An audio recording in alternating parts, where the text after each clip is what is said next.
አዶናይ የምታውቀው ነገር አለ ታውጣለህ። እንደዚህ አያይዛችሁ ነገሩን እንደዚህ የምታረጉ ከሆነ አዶናይ ራስ የምታውቀው ነገር አለ ታውጣለህ። አዶናይ እንግዲህ አሜሪካን ሀገር ሊመጣ ነው ማርች 21 ሄርት ቱ ሄርት።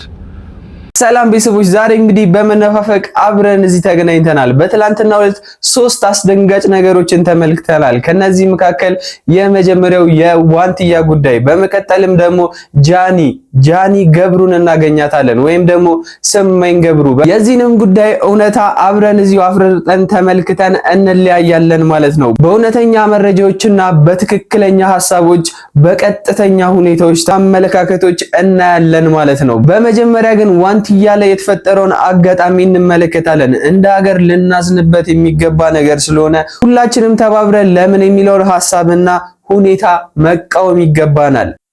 የዋንትያ ልጅ አባት ነኝና የአባትነት ክብር ይገባኛል፣ እንዲሁም ደግሞ ልጅ ላሳድግ የሚፈቀድልኝ የሚል ጥያቄ ያቀረበው ግለሰብ አስገድዶ ደፍሮ በዚያች ሴት ላይ በልጅነት ጭንቅላቷ ላይ የሞራል ልዕልናዋ ላይ የተጫወተባት ግለሰብ ግን ለፈጸመው ተግባር የወንጀል ኃላፊነትን ተጠያቂ ሳይሆን እንደፈለገ እንዲፈነጭ ግን ሕግ ስለማይፈቅድ ከ3 ዓመት እስከ 15 ዓመት የሚያስቀጣ የወንጀል ድርጊት ነው የግብረ ስጋ ግንኙነት መፈጸም ብያቸዋለሁ ማለት ነው። አሁን ፖሊስ የት ነህ የምንለው ለዚህ ነው። ፖሊስ ይህንን አካል ፍርድ ቤት ላይ በሰጠው ቃሉ መሰረት በጨረሻ ላይ ልባት ባገኘው ውሳኔ መሰረት ግለሰቡን በወንጀል ኃላፊ ሊያደርገው ይገባል። አቃቤ ሕግም ይህንን ጉዳይ ተከታትሎ እርምጃ ሊወስድ ይገባል የሚል ግልጽ የሆነ ጽኑ አቋም አለኝ ማለት ነው። ልጆቻችን በሰላም ወጥተው በሰላም መግባታቸውን ማረጋገጥ የምንችለው እንዲህ አይነት ነውረኛ የወንጀል ተግባር ውስጥ የተሳተፉ ግለሰቦች ሕግ ተከታትሎ ኃላፊ ሲያደርጋቸው ብቻ ነው። ስለዚህ እንዲህ አይነት ስጋት ውስጥ እንዳንገባ ለብዙ ሰዎች እንዲህም አይነት ሐሳብ ክፍል ያላቸው ሰዎች እንዲረዱትና ኃላፊነትንም እንዲያውቁ ለብዙዎች እንዲደርስ። በሚገርም ሁኔታ ግን እዚህ ቻናል ላይ ሰብስክራይብ ስታደርጉ፣ ላይክ ስታደርጉ፣ እንደዚሁም ኮሜንት ስትጽፉ እንደምትሸለሙ ልነግራችሁ እወዳለሁ። ሴቶች 1500 ብር፣ ወንዶች ደግሞ 1000 ብር የመሸለም እድላችሁ ከፍተኛ ነው። 40,000 ሰብስክራይበር ላይ እየደረሰን መሆኑን አስመልክቶ ለእናንተ ይህን ሽልማት አዘጋጅቼላችኋለሁ። ሁላችሁም በሚባል ደረጃ ቀስ በቀስ ትሸለሙታላችሁ። ሽልማቱም እያደገ ሊሄድ ይችላል፣ ተሸላሚዎችም እያደጉ ሊሄድ ይችላሉ። በአሁን ሰዓት ግን በየ3 ቪዲዮ አንድ ሰው 1000 ብር ወይም 1500 ብር ይሸለማል። ራሳችሁን ለዚህ ነገር እጩ ማድረጋችሁን እንዳትረሱ። አንደኛችሁን እኛ ከደፋሪ ጎን ነው የምንቆመው ብላችሁ አላማችሁን በግልጽ ለምን አትነግሩን? እንዴት ነው የ12 ዓመት ልጅን ደፍሮ ያስወለደ ወንድ ለአባትነት ብቁ የሚሆነው? እንዴት ነው የ12 ዓመትን ልጅ ደፍሮ አስወልዶ እንደገና ክዶ ቀለብ ስጥ አሳድግ ሲባል ክዶ የቆየ ወንድ ለአባትነት አሁን ላይ ብቁ የሚሆነው? በምንስ ህግ ነው በነፃ እየሄደ ያለው? እንዴት ነው እስር ቤት ያልገባ? በቃ እኮ ልጅቷ የሱ እንደሆነች መጥቶ ሲያምንላችሁ ወንጀሉን እንደፈጸመ እየነገራችሁ ነው። አንድ ደፋሪ የሆነን ወንጀለኛ ህፃን ልጅ ፊት ከ4 ሰዓት እስከ 11 ሰዓት እሁድ እንዲቀመጥ አብሮ እንዲሆን ያረጋችሁት ኦሬዲ ህፃን ልጅ የደፈረ ሰው እኮ ነው። እሷንም እንዲደፍራት ነው። ምን ማለት ነው? ሲጀመር በቂ ማስረጃ የለም ማለት። ማስረጃችሁማ የተወለደችው ልጅ ናት። መጥቶ እሱ አባት ነኝ አለ። ስለዚህ የደፈረው ማን እንደሆነ ያው ማስረጃ። በገንዘብ እጥረት ምክንያት የዲኤንኤ ማስረጃ ስለሌለ ብላችሁ የዘጋችሁት ሰነድ ሌላ ማስረጃ። ከተሳሳትኩ አርሙኝ። የአቃቢ ህግ ስራ ይሄ ነው አይደለ? ወንጀል ነው። ክስ ተመሰረተም አልተመሰረተም ወንጀል ነው። እንደ ሐሳብ ይሄ ነገር ትክክል እንደመሆኑ መጠን ልንደግፈው ይገባል። እኔም ልጅቷ ከተናገረችው ነገር ውጪ ምንም የተለየ አመለካከትና ሐሳብ የለኝም። የትኛውም ወንድ ሴት ልጅን ደፍሮ ባልፈለገችበት ሁኔታ ልጅ ከወለደችለት በኋላ የአባትነት ጥያቄን የመጠየቅ መብት ሊሰጠው አይገባም። እንደኔ ሐሳብ ሊሆንም አይችልም። ይሄ ነገር ሆነ እንኳን ቢባል ወንድ ልጅ ቢሆን ኖርማል ነበር። ግን የዋንትያ ልጅ ሴት ልጅ ናት። ድጋሚ ጥቃት ሊደርስባት ይችላል የሚለው ነገር በጣም ጥያቄ ምልክት ውስጥ ይገባል። ከዚህ በተጨማሪም ደግሞ ልጅቷ አድጋ ራሷን ዲፌንድ ማድረግ የምትችልበት ጊዜ ላይ ቢሆን ኖሮ ይሄም ችግር አይፈጥርም ነበር። ግን በዚህ ሕፃንነቷ ድጋሚ ለእንደዚህ አይነት ሰው መስጠት ልጅቷን ለአደጋ ያጋልጣታል። ይሄ ነገር ያደርጋል ብዬ አስባለሁ። ለምን መሰለ? ፊት ለፊት ሆኖ የሚሰድባት ስድቦች ነበሩ። እኔ ራሱ እንደነግጥ ነበር አንዳንዴ። ይጂ ቦርኮ ምን ታመጫለች ከዚህ ውጪ ምናምን እያለ ምን ጭቅጭቋን ያወጣታል። ሲፈልግ ደግሞ አብሯት ይሆናል። እውነት ነው የምነግርህ፣ ፊት ለፊት ባየሁት ነገር ፊት ለፊት ጌም ሲጫወቱ ምናምን በቃ ብሽቅጥቅጥ ነው የሚያደርጋት። እንደ ገርል ፍሬንድነቷ ራሱ እንዲታወቅ አይፈልግም ነበር። እሱን ደግሞ ያየሁት በምን መሰለህ? የገዛ ልጁ ተወልዶ ስሙን ራሱ አያውቀውም ነበር። የገዛ ልጁን ነው ማወራ። ምንም ግዴለሽ የሆነ ሰው ነው። እኔ በተወሰነ መልኩ እኔ ከእንትና ለይቼ አላየውም። ግልጽ ነው የምነግርህ። ይሄ ማን ነው ቀነኒን ከገደለው ጋር። ወደዚህ አጋጣሚ ስንመለስ ጃኒና ጆን ዳንኤል እንግዲህ መነሻቸው የጃኒ አካውንት መዘጋት ነው። በዛሽ ቅስፈትም ነበር ስመኝ ገብሩ ጆን ዳንኤል ነው ብላ የጠረጠረችው። ምክንያቱም ከዚህ በፊት የተፈጠረባት ትራውማ አለ። እንደዚህ አይነት ዛቻዎችን ሲዝትባት ትዝ ይላታል፣ ወይም ደግሞ ያ ነገር ትውስታ ሆኖ ራሷ ላይ ተቀምጧል፣ ጠባሳ ሆኖ ተቀምጧል። እሷም እልህ ውስጥ በመግባት እነዚህን ጠባሳዎች አንድ በአንድ ታወጣቸዋለች። ነገር ግን ብዙ ተከታይ እንዳላት ወይም ደግሞ 2.7 ሚሊዮን ፎሎወሮች በሌላ አካውንት ደግሞ 1 ሚሊዮን ፎሎወር እንዳላት ማስተዋል ነበረባት። ባለማስተዋሏ ምክንያት ራሷ ላይ ችግር ጠምጥሞባታል። ማስተዋልም የነበረባት ነገር አንድ ሲሆን ጆን ዳንኤልም ላይሆን ይችላል ብላ ማሰብ ነበረባት። ሰሞኑን እንደተመለከትነው የብዙ ሰው አካውንቶች እንግዲህ በማይታወቅ መልኩ ቲክቶክ እየዘጋና ቪዲዮቻቸውን እየደለተባቸው እንደነበረ ብዙዎች ሲናገሩ በቲክቶክም በተለያየ ሶሻል ሚዲያም ተመልክተናል። ግማሽ ፐርሰንቱን ቲክቶክ ወይም ደግሞ የአሜሪካን ቲክቶክ አሜሪካ ብቻ በመቆጣጠሯ ምክንያት ነበር። ለዚህም ነገር የቲክቶክ ካምፓኒው ስህተታቸውን አምነው እንደሚያስተካክሉት ተናግረው ነበር። ታዲያ በአንዴ ግን የጃኒ ውሳኔ የትላንትናዋን ቀን አመሰች። በመጀመሪያ ጆን ዳንኤል ነው አይደለም የሚለውን ነገር በትክክል ከቲክቶክ የተላከ መረጃን ከካምፓኒው የተላከውን ኢሜል ተመልክተን እንመለስ።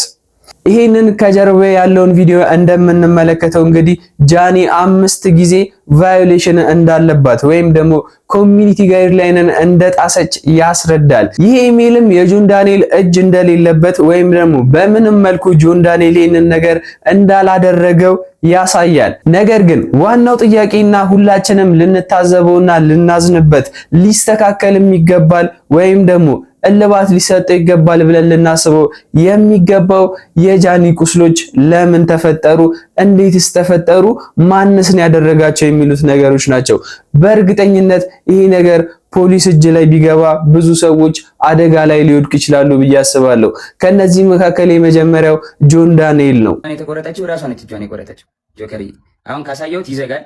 ስለዚህ ሌላ አካውንት ገዝት ልላክና በሌላ አካውንት ላሳየ ስቶሪ አሳይቼ ላንሰው ወይ ስቶሪ ያደርጋል። ኢንስታግራም ሀሳብን ጨርስና ቴሌግራም ላይ ለኔ አስቀምጥልኝ፣ ያሳየዋለሁ። ችግር የለም። በሌላ አካውንት ነው ያሳየው። አንተ ስለሚዘጋ ችግር የለም። ይኸው አንድ አሳይቼ አነሳዋለሁ።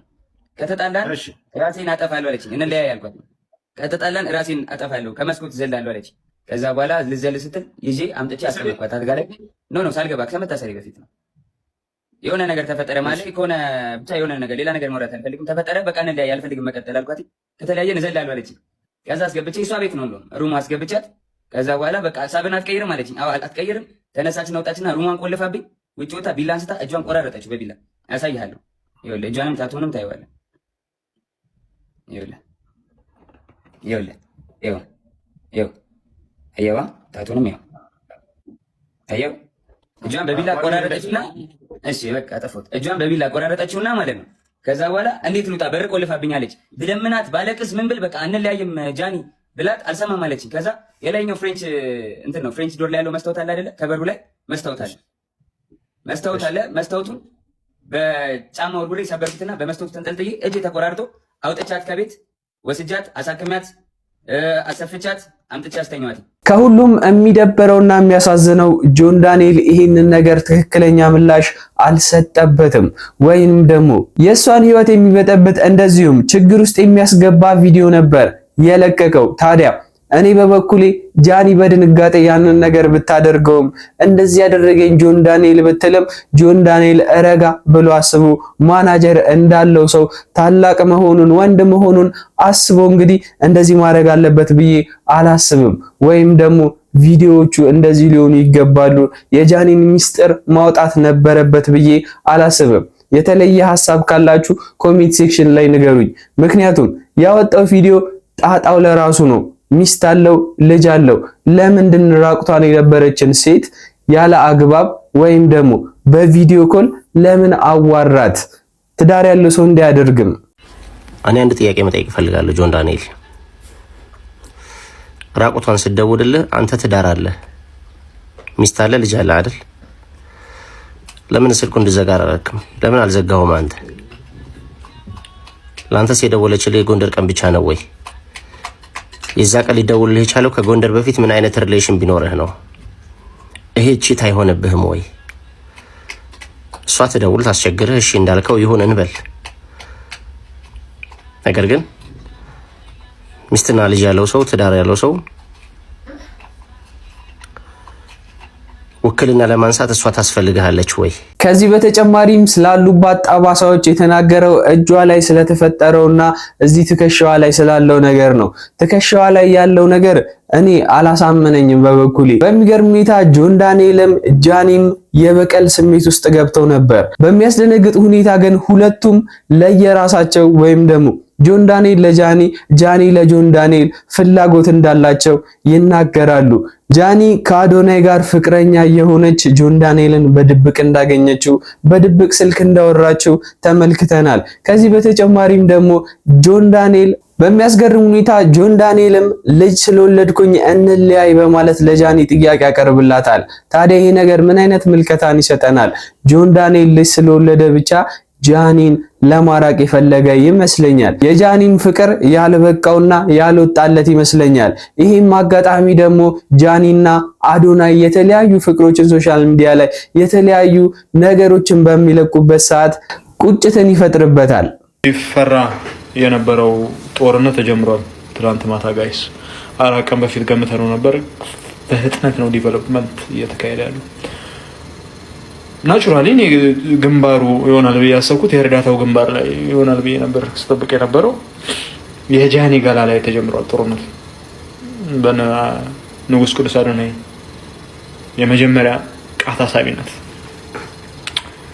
ለእህት ወንድሞቼ መምከር መፈልገው ይሄን ግጭት በድርድር በፈቱት፣ በውይይት ሰጥቶ መቀበል በፈቱት ባይኔ። በሚያሳዝን ሁኔታ ግን ሁሉም ነገር ድራማ ነው፣ እንደዚሁም ደግሞ በእልህ የተፈጠረ ነገር ነው። ሲጀመር እነዚህን መረጃዎች ስልኬ ላይ 1 ዓመት እንደዚሁም ወር ሊቀመጡ ይገባሉ ብዬ እማላስባቸው ነገሮች ናቸው። እሷም ቢሆን እሱ ያቆሰላትን ፓርት በፎቶ አስቀምጣ ቁጭ አድርጋ ሁል ጊዜ ጋለሪዋ ላይ ማየት ትንሽ ይደብራል። እሱም ቢሆን ቪዲዮ ኮል ሪከርድ አድርጎ ማስቀመጥ ምን አይነት አቋም የሌለውና ልቡ ክፋት እንደነበረበት ያሳያል። ትራፕ አርጋታል። እምትወዳት መስለ እቺን ልጅ ቀርበ ከአዶናይ ጋር አባልተ ሶሻል ሚዲያ ላይ ስሟን ብትንትን ወጥቶ አፈር እንድትገባ ነው የፈለከው። ያ ነው ያንተ ፕላን። ያንተ ፕላን ያቺ ናት። በቃ እኔ ጥሩ ሰው ብዬ ራሴን በጥሩ ነገር አድርጌ የሷን ነገር አፈር ከድሜ ከተጫው እሷና አዶናይን አጣልቼ ሶሻል ሚዲያ ላይ ቴክ ኦቨር አደርጋለሁ ብለህ በስትራቴጂ የምትመጣ አውሬ ሰው እንዳንተ አይቻላቅም። አንተ ጥሩ ሴት ባትሆን፣ ለአንተ መልካም ሴት ባትሆን ያንተን ባንክ አካውንት ውክልና ለሷ ትሰጣለህ ወይ? በዚህ መሃል እየተጎዳ ያለ ሶስተኛ ሰው አለ። ድምፁን አጥፍቶ ስራውንም ወደ ኋላ ትቶ ማሰብና ልጅቷን ማጽናናት ላይ ብቻ ተግባሩን ያደረገ አንድ ሰው አለ። ይሄማ አዶናይ ነው። እኔ በድጋሚ ለአዶናይ ክብሬን መግለጽ እፈልጋለሁ። ምክንያቱም እንደዚህ አይነት እርጋታን መኖሩና ነገሮችን ቀድሞ አስቦ መገኘትን ከፊት መገኘትን ማግኘት ማለት መታደል ነው። እንደ ወንድ ልጅ ይሄንን ሞመንት ማለት ነው በጣም አብሰልስለህ እለፈው። ኦልሞስት 5 ሚሊዮን የሚሆን ሰው ፎሎ ያደርግሃል። አንተ ትመጣለህ ተብሎ ወሬ በሚነገርበት ቦታ ላይ እንኳን ሰዎች ገብተው በመቶ ሺዎች የሚቆጠሩ ሰዎች ቁጭ ብለው ምን አይነት ነገር ሊከናወን ይችላል ብለው በጉጉት ሲያዩ ነበረ። ነገር ግን አንተ ማድረግ ያለብህ ብዬ የማስበው የጀመርከውን ጉዞ ከሚያሰናክልህ ምንም አይነት ነገር መሳተፍ የለብህም። በጭራሽ መታየትም መልስ መስጠትም ኢንቮልቭ ማድረግ የለብህም። እንደ ወንድ ልጅ ሆኜ ሳወራህ ማለት ነው። ይሄ ኬዝ አንተን የሚመለከተህ አይደለም። ጆን ዳንኤል እነዚህን ጉዳዮች ላይቭ ላይ ገብቶ በሚያስረዳበት ሰዓት 100,000 ሰዎች ቁጭ ብሎ እየተከታተለው ነበር። ታዲያ እነዚህ 100,000 ሰዎች ጃኒም እንድትመጣ ጥያቄ እያቀረቡ ነበር። ነገር ግን ዝምታዋን መርጣ ነበር። ይሄም እንደሚሻል እኔ እርግጠኛ ነኝ። ዝም ብሎ አሉባልታ ወሬ ውስጥ ከመቀላቀል ዝምታን መምረጥ ይሻላል ብዬ አስባለሁ። ዝምታዋን ግን መርጠው ሊያጠቋት የፈለጉም ሰዎች ነበሩ። ከዛ በኋላ አካሄዱን ስታዩት አሁን ጆከር ምን እያደረገ ነው? እየረገጣት ነው አይደል እንዴ? እንግዲህ ፍትሃዊ ነኝ እኔ ግቢ አልገባም ስላለችው አልገባም ስትለው ተገለበጠባት። ከመጀመሪያው ግን እሷን እያጋለጠ ነበር። ከመጀመሪያው ግን እንዲያርጓል ማለትም ጃኒ እዚህ ባለመቅረቧ ምንም አይነት እውነታ የላትም፣ ጆን ዳንኤል እውነታውን አግኝቷል በማለት አንዱን ከፍ አንዱን ዝቅ የማድረግ ሁኔታን ተመልክቻለሁ። አንድ ሰው አልናገርም ስላለ ብቻ ትክክል አይደለም ብሎ ማሰብ በጣም አይምሮ የሌለውና ትክክል ያሉንና ማሰብን የማይችል ሰው ተግባር ሆኖ አግኝቼዋለሁ። ደበደበኝ ምናምን ያለችው ለምን ይመስላል? ምን ችግር ተፈጥሮ ነው? ገባ ትላንትና ዋንትያ እንደዛ ሆና ብዙ ሰው ሳፖርት እያደረጋት ነበረ። ገባ አይደለ? ያን ነገር ስላየች አሁን በእኔ እንደዚህ አድርጋ ሜቢ የቀጠሮ ጌም ስላላት ይሁን ምናምን አላቅም። በቃ በእኔ እንትን ብላ ሳፖርት ለመደረግ ፎሎወር ለመጨመር ይሁን አላቅም ለምን እንደዚህ እንዳደረገች እንደዚህ ይመስለኛል። እኔ ግን ጃኒ ንዴቷን ያለ መቆጣጠር ጉዳይና የገመተችውን ነገር ሁሉ ሶሻል ሚዲያ ላይ የማውጣቷ ጉዳይ በትላንትናው ዕለት በጣም ጎርቷታል። ከጆን ዳንኤል በላይ ጃኒ ተጎርታለች። በመጀመሪያ ግን አካውንቷ መዘጋት ከጆን ዳንኤል ጋር ምንም ያገናኘዋል ብዬ አላስብም፣ መግቢያ ላይ እንደነገርኳችሁ። ሲቀጥል ግን ጆን ዳንኤል የመጣበት መልስ ምት ትክክል አልነበረም። ጆን ዳንኤል የሚባለው ቲክታከር የህግ አማካሪ የለውም እንዴ? ሌላኛዋን ቲክታከር ጃኒን አጋልጣለሁ በሚል ያወጣቸው የድምጽ ፋይሎች ራሱን በህግ ሊያስጠይቀው ይችላል። ዝርዝሩን በአጭሩ ላቀርብላችሁ። በቲክታክ መድረክ ታዋቂ የሆኑት ስመኝ ገብሩ ወይም ጃኒና ጆን ዳንኤል እርስ በርስ ያቀረባቸው የቪዲዮ ምስክርነቶች በማህበራዊ ሚዲያ ከሚሰጠው ስሜታዊ ምላሽ ባለፈ የሀገሪቱን የወንጀል ህግና የኮምፒውተር ወንጀል አዋጅን የሚፈትኑ ጉዳዮችን ይዘው መጥተዋል ይላሉ የዛሀበሻ የህግ አማካሪ። ጉዳዩ በዋነኝነት በሶስት መሰረታዊ የህግ ነጥቦች ላይ ያጠነጥናል። አንደኛም የአካላዊ ጥቃት ክስና የማስረጃ ክብደት፣ የዲጂታል ማስፈራሪያና የኮምፒውተር ወንጀል። ሶስት ዋና ጉዳይ የግል ሚስጥርን ይፋ የማድረግና የስም ማጥፋት ወንጀል።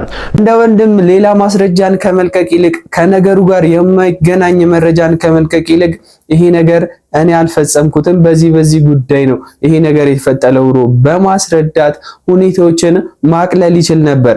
ከዚህም በተጨማሪ በጣም ማቅለል የሚችለው ሶሻል ሚዲያ ላይ ስለዚህ ነገር ሳያወራ ከሌሎች ሰዎች ጋር እና ከጃኒ ጋር በማውራት ይህንን ጉዳይ በአግባቡ መፍታት ይችል ነበር።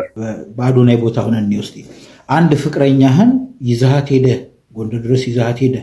አንተ ሳሎን ተቀምጠህ እሷ የድሮ ኤክሷ ጋር ሻወር ቤት ገብታ ቪዲዮ ላይ እንደሚለው ራቁቷን ሆና ተደዋውላ የምትሞዳሞድ ከሆነ ይሄ ሰውዬ አዶናይ ምንድነው ሊሰማው የሚችለው? ለምን የተለያዩ ቪዲዮዎች ላይ አንድ ቪዲዮ ላይ እንደውም ከአፏ ወስዶ ማስቲካ ሲበላ ፍቅር እውር ነው ጎበዝ።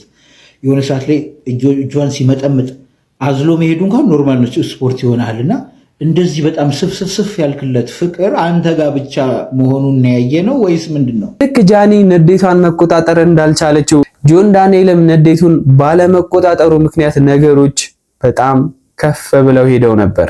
ለማንኛውም ከዚህ ቪዲዮ የምንረዳው አንድ ነገር አለ። ንዴታችንን መቆጣጠር በየትኛውም አጋጣሚ ወሳኝ መሆኑን። ምክንያቱም የጃኒ አካውንት እንደተዘጋው ሁሉ ድጋሚ መከፈትም ይችላል።